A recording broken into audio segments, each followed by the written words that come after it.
Welcome to the Learning Pines YouTube. We hope this video helps. You will start by confirming prerequisites and then create a connection quickly. Open VSCode and install a reliable FTP or SFTP extension. Make sure you have host, username, password, and port at hand. You won't be prompted later. Open the local project folder in the editor so the extension can map files.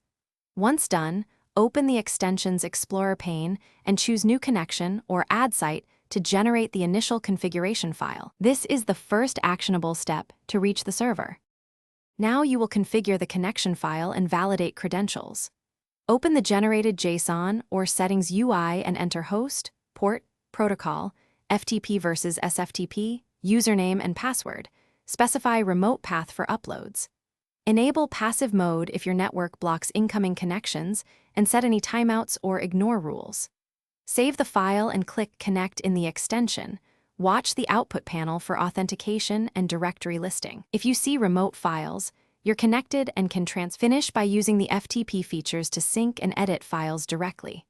Right-click files to upload or download, or enable auto-upload for automatic saves. Make sure remote path matches your site route so files land correctly. Once done, verify permissions and test a small edit on the server. If connection fails, check your firewall and router for blocked ports, port 21 for FTP, confirm credentials, and inspect the extension output log for error codes. Restart VSCode and retry after correcting settings. Thanks for watching. Consider subscribing if we helped you.